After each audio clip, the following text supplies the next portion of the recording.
Animal rights groups are calling for a change at the Royal Manitoba Winter Fair. The annual agricultural event, which takes place in Brandon, is full of tradition, but the Winnipeg Humane Society and Animal Justice say that some of their traditions harm animals and need to stop. Kaitlyn Mitchell is with the national animal law organization Animal Justice. Hi, Kaitlyn. Hi there. Now, what events at the fair are you trying to cancel? So the fair is going ahead with a number of events this year, and most of which we don't have a problem with. But the two at issue are the calf scramble event and the sheep wrangling event, also known as mutton busting. So these are two events that involve children or young adults essentially chasing, tackling, wrestling animals, all in the name of entertainment. And so we are very hopeful that the organizers will make the right call and cancel these events for good. What effect do these types of events have on the animals, as far as you know? The events certainly put animals at risk of physical injury because they're being tackled, grabbed at, chased. But we also know that they cause extreme stress to these animals. We're talking about calves or sheep that are placed in a loud environment with cheering crowds. They have children sometimes on their backs, grabbing onto their wool, ears, and heads, or chasing and tackling calves around an arena, all while the applause happens. So, you can imagine it's an incredibly distressing experience for these animals, and it's also completely unnecessary. These events, they're now named, quote, Barnyard Challenge featuring calves and, quote, sheep wrangling. How do you know that these are the same events that you've tried to cancel in the past? In 2022, as you pointed out, the organizers decided not to go ahead with a pig scramble and a calf scramble. And so we were really surprised to see the events happening this year.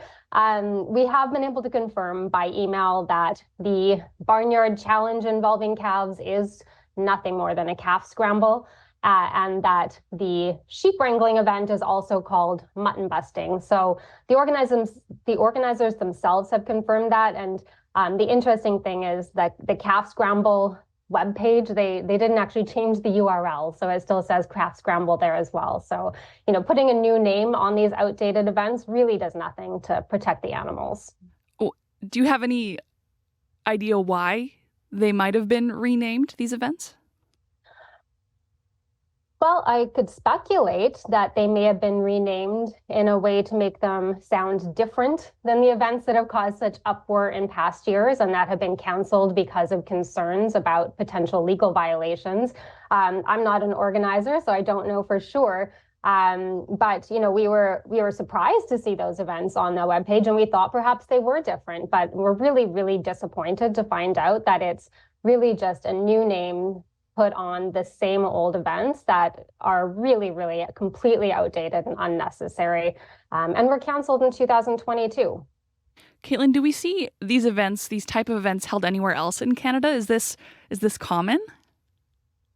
We're seeing fewer and fewer of these events because this is really not in 2024 a way to educate children about animals. So we've seen fairs in Ontario, Nova Scotia, New Brunswick, Prince Edward Island. We've seen them canceling their animal scrambles and replacing them with events that really are fun and educational for children. So it's really disappointing that the Manitoba Fair is choosing to continue with these practices when so many fairs are deciding to really bring their events into this century and create fun and compassionate environments for children and animals. Now, animals are a major part of the Royal Manitoba Winter Fair. There's horse shows, dog shows, petting zoos, more. Some folks might push back and say nothing should change. How would you respond to that? Well, we certainly don't want to interfere with the fair. I understand it has really strong roots in the community, but these events, I think most, in fact, would agree that they do need to change. In 2022, part of the reason these fairs were canceled or these events were canceled is because hundreds of Manitobans reached out to the organizers and told them that they did not see a place for these events in Manitoba anymore. And in fact, the chief veterinary office in that year as well agreed that, we could see violations of our Animal Care Act. So I think that while I appreciate tradition and I appreciate, rural Manitoban roots, these events have nothing to do with that. And there's no reason for them to be continuing.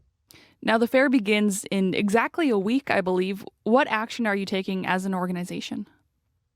Well, along with the Winnipeg Humane Society, Animal Justice has written to law enforcement officials with the Chief Veterinary Office and asked them to look into these events. We did that in 2022, and our understanding is that the Office of the Chief Veterinarian did have discussions with the organizers, and it was based on those discussions that they decided not to proceed. So frankly, I'm confused about why we're going through this again, but it certainly is my hope that the Chief Veterinary Office will take this seriously, will speak to the organizers of this event, and help them to understand that these events not only are unnecessary and put animals at risk, but they could very well be illegal. Kaitlyn, thank you so much for joining us today on Radio Noon. Thanks for having me. Kaitlyn Mitchell is with the national animal law organization Animal Justice, and CBC Manitoba has reached out to the Royal Manitoba Winter Fair for comment. We have not heard back yet.